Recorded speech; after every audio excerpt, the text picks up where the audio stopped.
नमस्कार. आज आपण पाहूया गरुड पुराणातील माहिती. गरुड पुराण जिवंत माणसाने वाचावे का? गरुड पुराणाबद्दल काही अधिक विशेष आणि रंजक गोष्टी ज्या सामान्यतः लोकांना माहीत नसतात. जय श्री हरी. हरिओम मित्रांनो. नमस्कार मित्रांनो. तुम्ही अनेकदा गरुड पुराणाबद्दल ऐकले असेल. आपल्याला समाजात बहुतेक वेळा हे ऐकायला मिळते की कोणत्याही जिवंत माणसाने गरुड पुराण वाचू नये. इतकेच नाही तर बहुतेक लोकांच्या मनात ही भीती बसली आहे की जर एखादी जिवंत व्यक्ती हे पुराण वाचते किंवा स्वतःकडे ठेवते तरीही त्याच्या आयुष्यात नेहमीच अशुभ घटना घडत राहतात. पण मित्रांनो, माझ्या मते तसे नाही.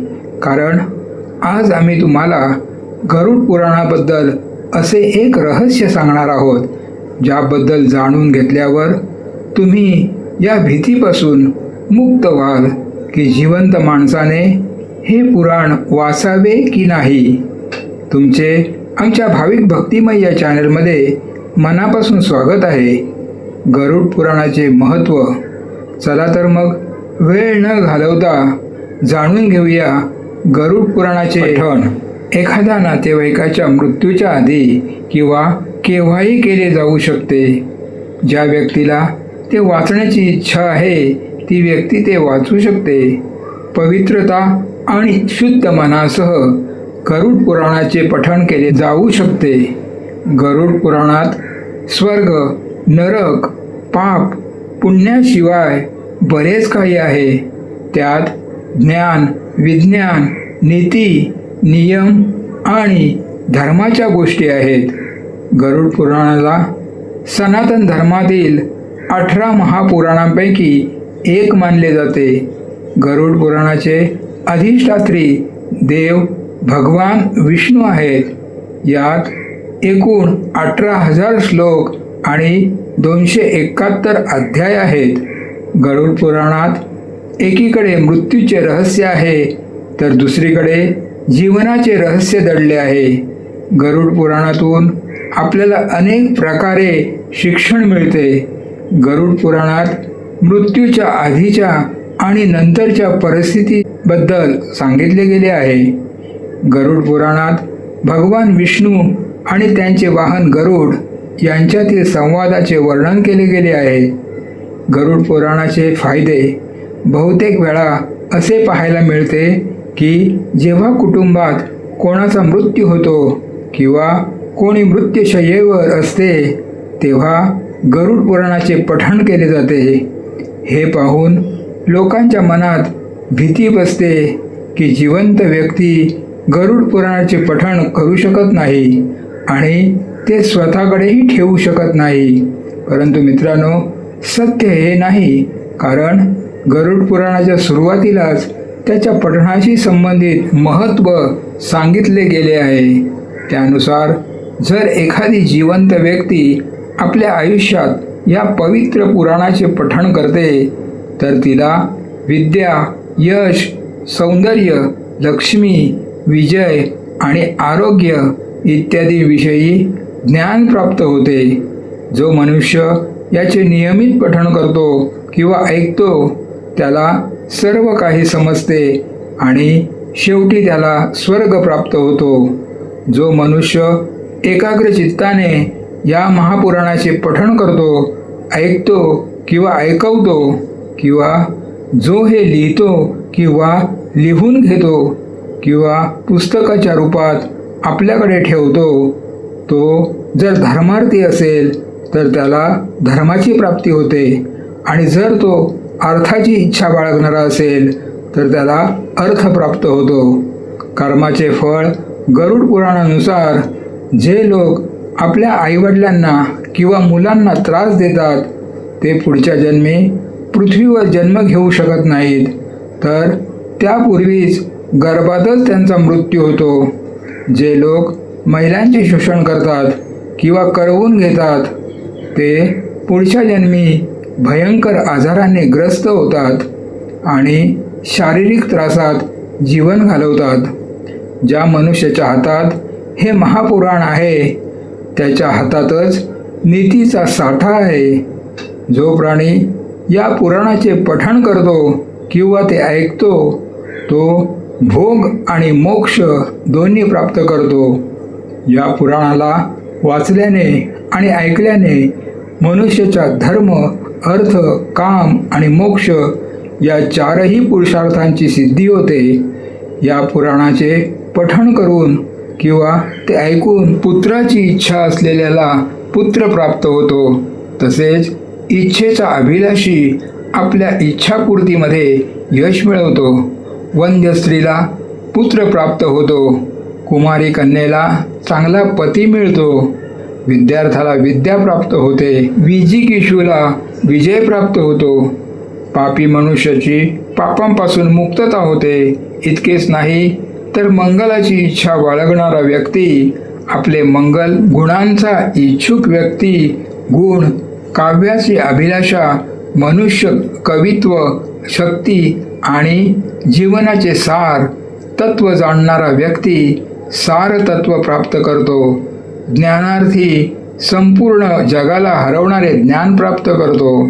निष्कर्ष, पक्षीश्रेष्ठ गरुडाने सांगितलेले हे गरुड महापुराण धन्य आहे, जे सर्वांचे कल्याण करणारे आहे.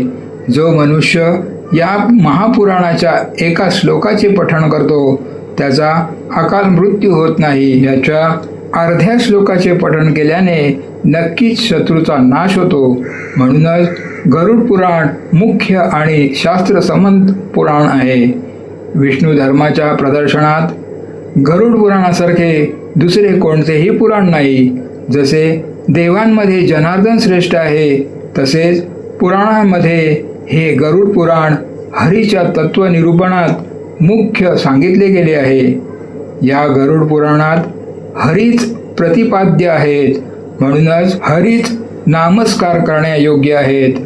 हरीच शरण येण्यायोग्य आहेत आणि तेच सर्व प्रकारे सेवा करण्यायोग्य आहेत. हे गरुड पुराण खूप पवित्र आणि पुण्यदायक आहे. हे सर्व पापांचा विनाश करणारे आणि ऐकणाऱ्यांच्या सर्व इच्छा पूर्ण करणारे आहे. यांचे नेहमी पठण केले पाहिजे. जो मनुष्य हे महापुराण ऐकतो किंवा याचे पठण करतो तो निष्पाप होऊन यमराजांच्या भयंकर यातनांना तोडून स्वर्गाला प्राप्त करतो. तर मित्रांनो, आता तुम्ही सांगा की हे कसे शक्य आहे की जर एखादा माणूस आपल्या आयुष्यात या पवित्र पुराणाचे नियमित पठण करतो तर त्याच्यासोबत काही अशुभ घडेल किंवा त्याचा अकाल मृत्यू होईल. सामान्य लोक गरुड पुराण वाचायला घाबरतात, कारण ते कोणाच्या तरी मृत्यूनंतरच वाचले जाते. खरं तर गरुड पुराणात कोणाच्या मृत्यूनंतर होणाऱ्या घटनांबद्दल वर्णन केले गेले आहे. जास्तीत जास्त लोकांनी पुराणाला मृत्यूनंतरच वाचताना पाहिले आहे. तेव्हा काही लोकांच्या मनात ही भीती निर्माण होते, परंतु असे काहीही नाही. व्यक्तीला जेव्हा हवे तेव्हा तो हे पुराण वाचू शकतो. मित्रांनो, माझ्या मते हा केवळ एक भ्रम आहे आणि काहीही नाही. म्हणूनच कोणत्याही भीतीशिवाय शक्य असल्यास या पवित्र पुराणाचे नियमित पठण करा आणि आपले जीवन आनंदी बनवा. या महापुराणाचे नियमित पठण केल्याचा सर्वात मोठा फायदा हा की मनुष्य जीवन आणि मृत्यूनंतर होणाऱ्या रहस्यांना मोठ्या सहजतेने समजू शकतो. कारण गरुड पुराणात मनुष्याने जिवंत असताना केलेल्या कामाबद्दल सांगितले गेले आहे. म्हणजेच कोणते कर्म चांगले आहे आणि कोणते वाईट हे सांगितले आहे. या व्यतिरिक्त या पुराणात मृत्यूनंतर मिळणाऱ्या यातनांबद्दलही सांगितले गेले आहे. म्हणजेच असे म्हणता येईल की या पुराणात वर्णन केलेल्या गोष्टी जर संपूर्ण मानवजातीने स्वतःमध्ये आत्मसात केल्या तर एका चांगल्या समाजाची निर्मिती केली जाऊ शकते. गरुड पुराणाबद्दल काही अधिक विशेष आणि रंजक गोष्टी खालीलप्रमाणे आहेत. ज्या सामान्यतः लोकांना माहीत नसतात. 1. गरुड पुराणाचे 2 मुख्य भाग. गरुड पुराण हे केवळ मृत्यूशी संबंधित नाही. त्यांचे 2 मुख्य भाग आहेत. पूर्वखंड म्हणजेच आचारखंड, यामध्ये नीतिशास्त्र, आयुर्वेद म्हणजेच रोग आणि उपचार, खगोलशास्त्र, रत्नांची पारख म्हणजेच रत्नशास्त्र आणि विष्णुभक्तीचे मार्ग सांगितले आहेत. हे पूर्णपणे कसे जगावे यावर आधारित आहे. उत्तरखंड म्हणजेच धर्मकांड, प्रेत कल्प, यामध्ये मृत्यू, अंत्यसंस्कार, जीवाचा प्रवास आणि पुनर्जन्म यावर चर्चा केली आहे. आपण सहसा फक्त याच भागाबद्दल ऐकतो. 2. विज्ञानाचा आधार म्हणजेच गर्भसंस्कार. गरुड पुराणात केवळ अध्यात्म नाही तर भ्रूणविज्ञानाचे देखील वर्णन आहे. 3ऱ्या अध्यायात गर्भातील बाळाची वाढ कशी होते, आईच्या आहाराचा त्यावर काय परिणाम होतो आणि 9 महिन्यांचा प्रवास कसा असतो याचे सविस्तर वर्णन दिले आहे. हे आजच्या आधुनिक विज्ञानाशी मिळते जुळते आहे. 3. मानवी शरीराचे रहस्य. या पुराणात मानवी शरीरातील नाड्या, चक्रे आणि प्राणांचे म्हणजेच ऊर्जेचे महत्त्व सांगितले आहे. योगाभ्यासद्वारे माणूस जिवंतपणीच मोक्ष कसा मिळू शकतो याचे मार्गदर्शन यात मिळते. 4. यमलोक आणि प्रवासाचे अंतर. पुराणानुसार मृत्यू ते यमलोक हा प्रवास 86,000 योजना म्हणजेच प्राचीन अंतर मोजण्याचे एकक इतका लांब आहे.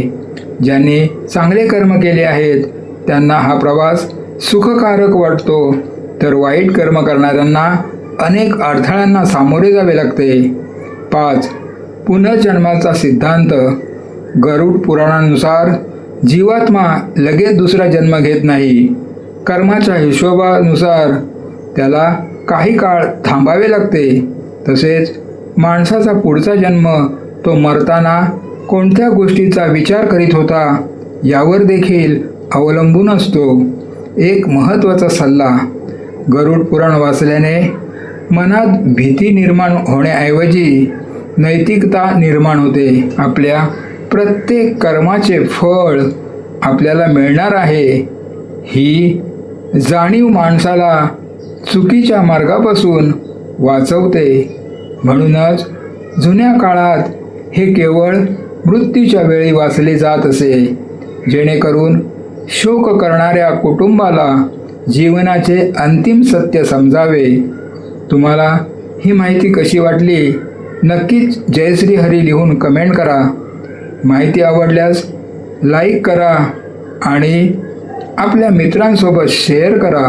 अशाच सखोल धार्मिक आणि आध्यात्मिक माहितीसाठी आपल्या चॅनलला सबस्क्राईब करा आणि बेल आयकॉन दाबायला विसरू नका.